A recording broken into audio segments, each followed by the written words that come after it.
noite, amigos. O entrevistado de hoje, eu fui muito amigo do pai dele, que tinha uma loja no edifício Pirapama, que tinha o melhor pastel, não era do Recife, não, o melhor pastel do mundo. E a gente ia, por exemplo, trabalhar no Diário de Pernambuco e ia a pé para lá para comer o pastel. Todo mundo ali em torno comia o pastel, sei lá quantos pastéis vendia por dia. E André Saburô, que é o filho, se tornou hoje uma referência nacional na gastronomia japonesa. Como é que a gastronomia entrou na sua vida, André? Bom, sempre quando a gente trabalhava, né, meus pais trabalhavam com restaurante, eu sempre cresci dentro desse ambiente de restaurante. Então, eu tenho muitas memórias assim de as cozinhas bem movimentadas, as panelas muito grandes, né? Eu era pequeno. E minha mãe sempre trabalhando na parte de caixa, ali organizando.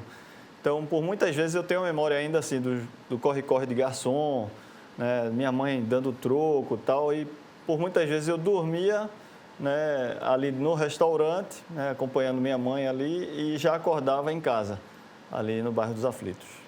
E aquele pastel, você estava me dizendo aqui, que a gente pode continuar comendo com o mesmo sabor. Onde é que tem esse pastel? A gente decidiu, há 10 anos atrás, a gente montar uma homenagem para meus pais e meus avós, né, e trazendo a pastelaria de volta, né? E aí a gente foi atrás do nome, que era Tóquio Lanche, e lançamos o Tóquio Café. E lá no Tóquio Café, que fica ali na esquina com a Malaquias, a gente trouxe as receitas originais dos pastéis. Não só os pastéis, como também tem a parte de doces, sanduíches. A gente trouxe uma comida mais afetiva para o local. Agora, consagrada é a Quina do Futuro. Qualquer lista dos melhores restaurantes japoneses do Brasil está lá a Quina do Futuro. Como é que nasceu a Quina do Futuro? O Quina do Futuro nasceu depois que meus pais tiveram um restaurante no centro do Recife. A gente morava ali numa casa, né, nos Aflitos, que hoje é o Quina do Futuro. Ali era a nossa residência. E aí meu pai decidiu, depois que o centro do Recife passou por uma mudança muito grande, ele decidiu abrir um restaurante no térreo da nossa casa. Então, o Quina começou ali com 8 mesas, né? Meu pai era o sushi man chef, meu irmão Taró, né, era o auxiliar dele na época. Meu irmão do meio, eu sou o caçula, né? Meu irmão do meio auxiliava no salão, né? A gente tinha somente um garçom e eu tinha, nessa época que o Quina abriu, eu tinha 9 anos. Mas quando é que você foi para a cozinha? Você está dizendo que ficava lá, dormia, sua mãe tinha que levar para casa, você dormia no restaurante até chegar em casa. Como é que a cozinha entrou na sua vida? Quando, em 1993, meus pais decidiram que os filhos teriam que morar fora do país. Ele queria que a gente tivesse uma experiência fora. Então, meu irmão do meio foi para o Japão, mora lá até hoje, Giró, né? Taró foi para a Espanha, e aí eu decidi ir para os Estados Unidos. Quando eu voltei em 94, a última cadeira que eu paguei lá foi de culinária doméstica, né? Você aprende a fazer uma entrada, um prato principal, sobremesa, e nesse tempo que eu estava lá fora, deu um clique, eu disse, eu gosto muito disso daqui. Quando eu voltei para o Brasil, eu ia passar só 15 dias aqui no Brasil e ia voltar de novo para fazer faculdade fora. E aí, nessa vinda ao Brasil, eu decidi que o que eu gostava era de cozinhar. Eu queria ser sushi man, eu queria trabalhar junto com meus pais, eu queria aprender mais a técnica japonesa, né? Então, em 94, eu decidi ficar. E aí, diante de ficar, daquela decisão, eu comecei a trabalhar em todas as etapas do restaurante, né? Meu pai me colocou em tudo, aprender um pouquinho de cada ali, tanto no salão, como lavar prato também, auxiliar. Depois fui trabalhar junto com o Masayoshi tinha inaugurado o Sushi Yoshi em 1997, e ali aprendi a base da cozinha japonesa, como você deve amolar a faca, cuidar da faca, cuidar de legumes, até chegar no arroz sushi. Então, do início até pegar no arroz, foram 4 anos. O seu arroz é especial, não é qualquer arroz não, né? O arroz para o japonês é sagrado, né? Então, eu lembro muito da minha avó, lavando o arroz, né? E sempre quando minha avó lavava o arroz, se caísse 3, 4 grãos ali na base da pia, ela parava, pegava e colocava de volta, né? Ela dizia que na época da guerra a escassez era muito grande, né? Então você não poderia desperdiçar nada, principalmente arroz. O que é sushi? Sushi é um canapé, né? Vamos dizer assim, um canapé japonês, e a origem dele, o início do sushi, ele era prensado, né? Na realidade se fazia um arroz avinagrado, né? Que ele fermentava, e dessa fermentação ele conseguia conservar o peixe cru, primeiro, né? E aí depois, nessa prensa aí, eles cortavam, tiravam o excesso do arroz e comiam o peixe cru ali, que ele, como estava vinagrado, ele fazia uma conserva no peixe. Depois de um tempo, eles foram reinventando, melhorando a apresentação, e aí ele foi servido como se fosse um canapé, um sushi, que é o arroz um pouco avinagrado, eles diminuíram mais na parte de vinagre, com algum dos frutos do mar em cima. Agora eu vou botar você numa saia justa. Qual é o melhor prato da Quina do Futuro? O melhor? O melhor prato? É. Olha, eu gosto muito de coisas muito básicas, né? Então, eu gosto muito da base do sashimi com um arroz branco e uma sopa de sushi. Sashimi são só as lâminas do peixe extremamente fresco, né?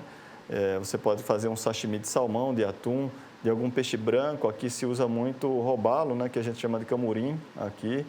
E dependendo da qualidade do peixe, as fatias podem ser mais espessas ou mais finas. Agora, salmão é o rei da gastronomia japonesa, é o salmão, né?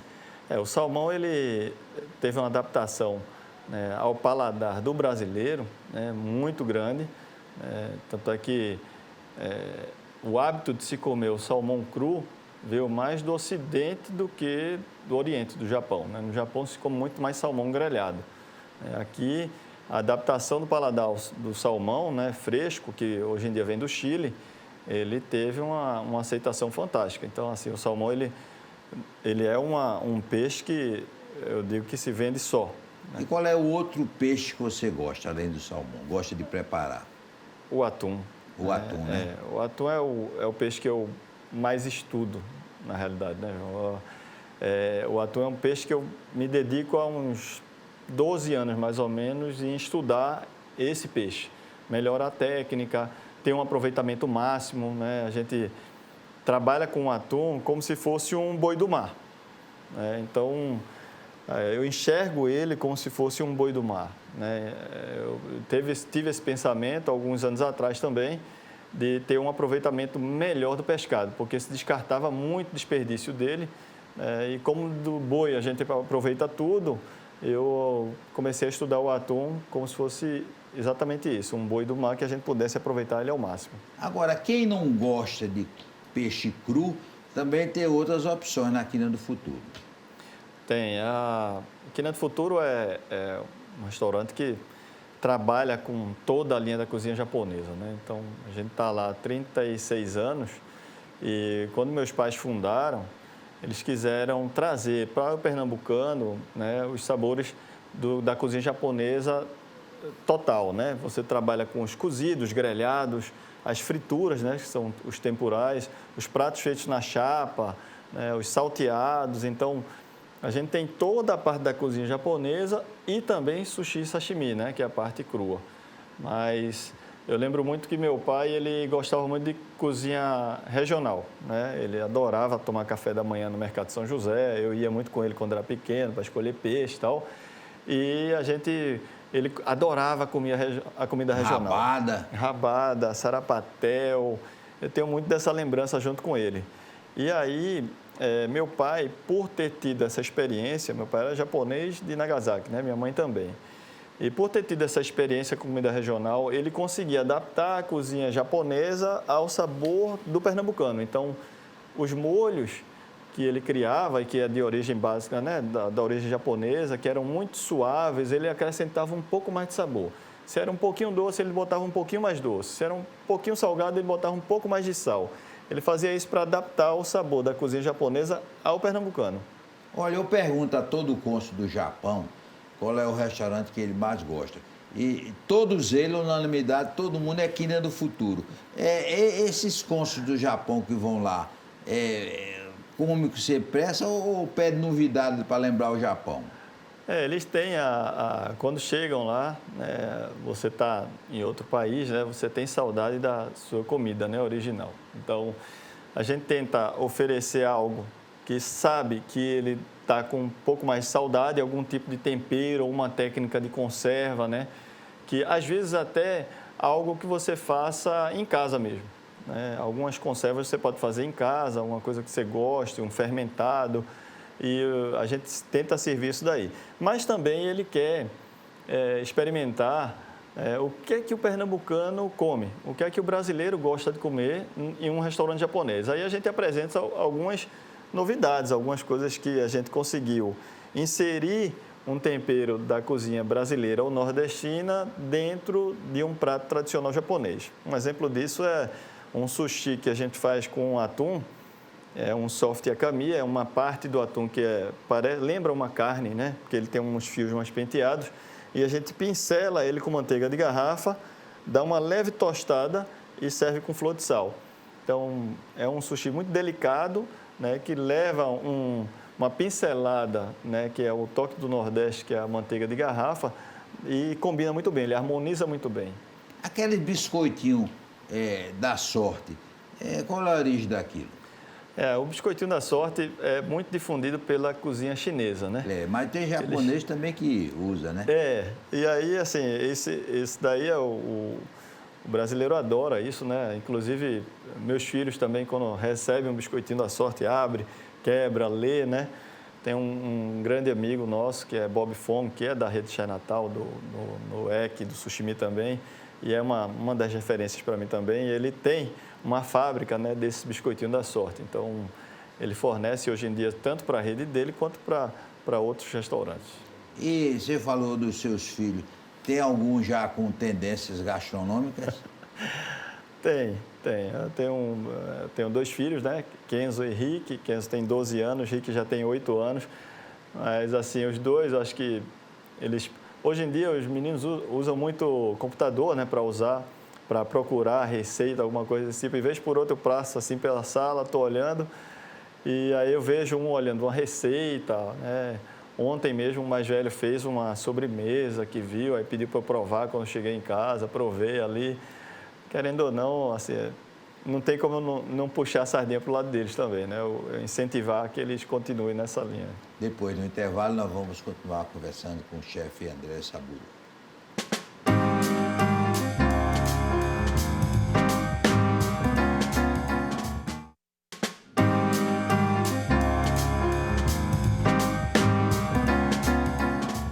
André, às vezes você tem problema de comandar aqui no Futuro, porque é tanto convite para participar de eventos pelo país inteiro. É bom participar desses eventos, você vai para Rio, São Paulo, Porto Alegre, toda hora eu vejo André Saburo participando de festivais em outros estados. É bom, assim, você tem que... É um equilíbrio, né? Você tem que ter um equilíbrio em comandar os restaurantes e também você participar, levar o nome do seu restaurante, levar a nossa cidade também, né, em outros estados. Você participar dos festivais também é uma forma de você aprender. Né? A gente roda o Brasil todo, né, participa de muitos festivais, então a gente tem um networking que se faz com os outros chefes de cozinha e você também, numa viagem dessa, fazendo um evento em outro lugar, você tem a possibilidade de conhecer outras cozinhas, outras técnicas também. Então, isso, querendo ou não, às vezes você vai para dar uma aula, mas acaba também recebendo muita informação, né? Muito aprendizado. Já cozinhou no Japão? Já cozinhei no Japão, em 2018. Em 2018, a gente foi para o Japão eu fui fazer uma inserção no Japão de 1 mês, né, para poder... Eu queria ter uma experiência local, onde eu pudesse ser inserido dentro eu queria entender o fluxo do peixe no Japão. Então, eu pedi para estagiar numa peixaria muito famosa em Shizuoka, em Yaizu, que até foi o Alex Atala que conseguiu, né, esse contato para mim na época. E aí, porque no Japão, se você não for apresentado por alguém, não tem como você chegar, bater na porta e entrar, né? Você tem que ser indicado por alguém, né? E aí o Alex me indicou, eu fui lá em Aizu, uma cidade bem pequenininha, mas o peixeiro lá, Maeda-san, é um mestre. Passei 8 dias lá com ele e depois fui estagiar no Den, que foi considerado o restaurante número 1 da Ásia, né, pelo 50 Best, pela seleção dos 50 melhores. E aí o Hasegawa, eu já estive cozinhando com ele no Brasil 2 vezes, né, em São Paulo, e dessa vez eu passei uma semana no restaurante dele lá, e aí tive a possibilidade e a honra, né, de poder fazer um dos pratos do menu dele durante a semana que estava lá. Quem é que cozinha em casa? É você ou sua esposa? Olha, eu cozinho um pouco em casa, né?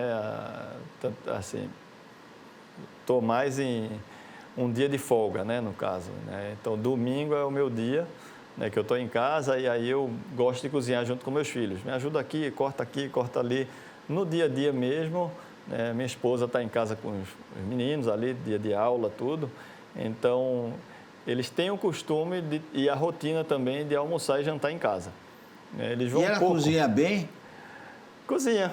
Cozinha, mas foi um cozinha assim, sem muita convicção.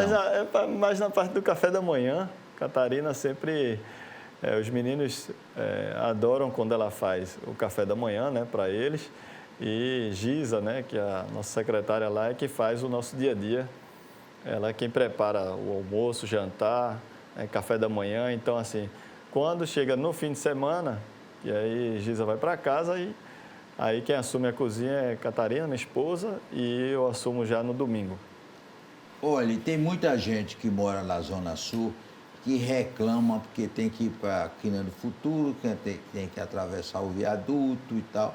E agora o pessoal da Zona Sul ganhou uma Quina do Futuro, né, uma filial da Quina do Futuro com outro nome, né? Em homenagem ao Yoshi, que foi, como já disse aí, uma legenda da gastronomia pernambucana. Onde é esse novo restaurante? O novo restaurante, o Sushi Yoshi, ele fica junto com o Dona Santa, né, em Boa Viagem, ali, junto com a Galeria Número, Amparo 60, né, a gente tem ali Carla Amorim. Então, eu achei que foi muito bom a gente poder ter sido inserido nesse bloco, né? O Sushi Yoshi, ele passou 25 anos, né, no antigo endereço, que ficava ali perto do Marotel, ali do Costa Brava, né, e a gente decidiu... Eu fui muito lá. Só para conversar com ele já era uma festa, né? Essa lembrança dele sempre alegre, né? Aquele sorriso dele bem largo, boa noite dele ali, recebendo, sempre era uma grande alegria. E ainda é uma saudade que dói, né? Ele faleceu faz pouco tempo, não faz nem 3 anos. E acho que a nossa missão aqui é tanto para meu pai quanto para meu tio, Masayoshi, né? Assim, eu tenho uma honra muito grande em poder continuar, né? Dar continuidade ao negócio que eles fundaram, né? E esse restaurante lá, na Rua do Costa Brava, ainda funciona? Nesse local onde era o antigo Sushi Yoshi, vai se tornar um hub de delivery. Lá vão sair só a operação para delivery, porque daquele ponto ali a gente consegue atender tanto até o final de Piedade, do Pina ao final de Piedade, também ali Setúbal. Então, em um ponto logístico, aquela casa ali é muito boa. E como estava tudo já pronto ali, a gente resolveu deixar ali para que fosse uma operação de delivery de cozinha japonesa. E, voltando lá, o Yoshi da Dona Santa, o cardápio é o mesmo da Quina do Futuro? O cardápio é o mesmo do Sushi Yoshi. O que a gente fez, né, eu sigo São a mesma... parecidos, né? Eu sigo a mesma ficha técnica, né, do Sushi Yoshi, né, do meu tio. Ele tem algumas receitas diferentes do meu pai, né, de molhos, o tempero do arroz é diferente. Cada casa, o tempero do arroz é diferente, né? A gente não repete, né? Porque é como se fosse um segredo de cada chefe. E aí, no Sushi Yoshi a gente trouxe, mas a gente inseriu algumas coisas que são do Quina do Futuro também. Qual é o roteiro quando você resolve criar um prato novo? Você imagina, faz, testa, como é um prato novo na Quina do Futuro? Qual é o caminho? Primeiro você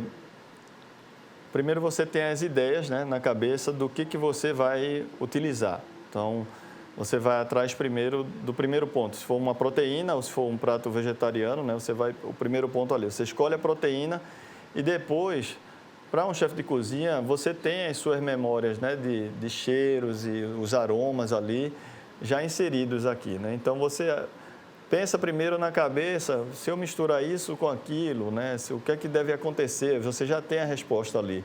Então, você vai dosando ali, né, o que você pode colocar junto com aquele ingrediente, né, para um resultado final. Então, você vai fazendo testes e ajustes, até chegar num ponto final. Quem são os cobaias?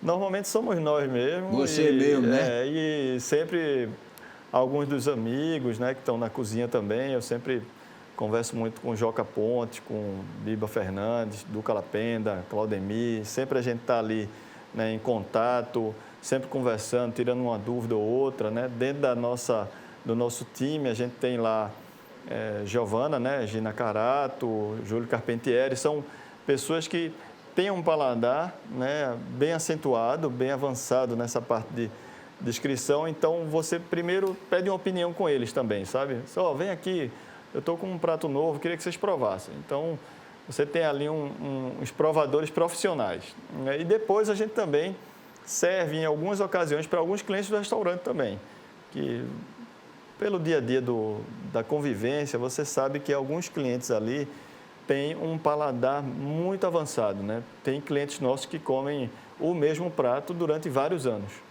Então, eu tenho certeza que aquele cliente ali ele tem um paladar para aquele tipo de produto melhor do que qualquer um. Então, a gente vai e diz, aquele cliente nosso lá, serve para ele, que ele vai dar uma opinião muito boa sobre esse produto.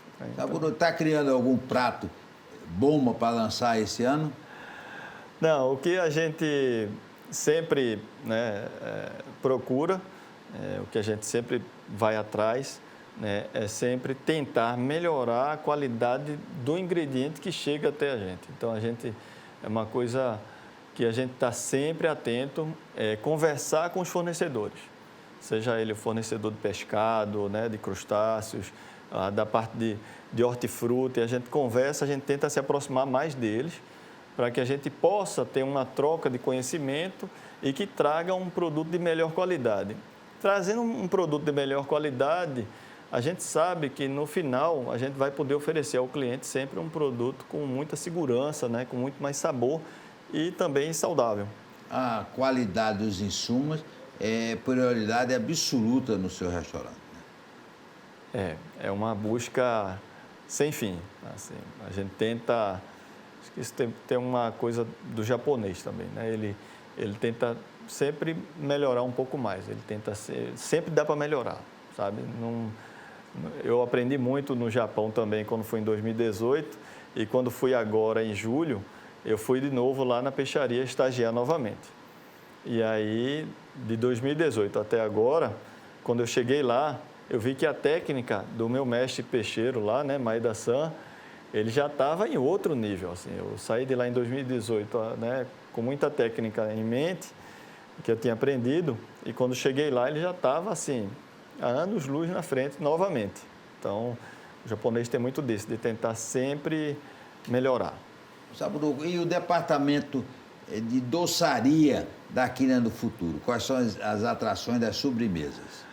Olha, o doce japonês, né, ele é muito sutil, é muito suave para o paladar do brasileiro e para o paladar do pernambucano.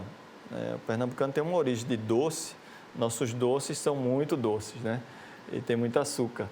E aí, a gente tentou inserir em alguns momentos um doce de feijão japonês e tal, mas não conseguia. E a gente tentou fazer uma mescla, né? Então, vamos fazer a parte de uma cheesecake, botar um creme de matcha em cima, que é né, do chá verde, né? A folha mais nova do chá verde. A gente faz uma cheesecake tradicional mesmo, né? e que vai com uma goiabada cascão em cima. Então, a gente tenta trazer para o paladar do pernambucano o que ele realmente gosta de comer. Agora, claro, com um equilíbrio ali de açúcar, trazendo produtos de qualidade, né? Também tem um creme brulee de matcha que a gente prepara, então já é uma sobremesa francesa, que no Japão, a cozinha francesa na parte de patisserie, né, dos doces, é extremamente difundida. Você vai nas melhores lojas lá de doces no Japão e você vê a técnica francesa sendo inserida, né? Os japoneses foram muito à França para aprender a técnica francesa de doces, né? E o chá? O japonês adora chá, né? O chá também o chá é sagrado, né? O chá, você tem vários tipos, né, de chás que você pode tomar, né, durante as ocasiões, e também na sobremesa, geralmente é servido um chá verde, que ele tem um teor de amargor um pouquinho mais alto, né, que aí você, com o chá verde, você toma o chá verde que é um pouco amargo, e aí você pega o doce japonês, que é muito suave de açúcar. Quando você toma o chá e come o doce, o açúcar aparece. Está explicado, vocês viram aqui, porque o sucesso do Quina do Futuro, que está em todos os rankings dos melhores restaurantes japoneses do Brasil. E está aqui no nosso Recife e agora também com a opção de comer os pratos de Dedé Saburu também no Sushi Yoshi Sushi, que fica na Dona Santa. Um forte abraço e até amanhã, se Deus quiser.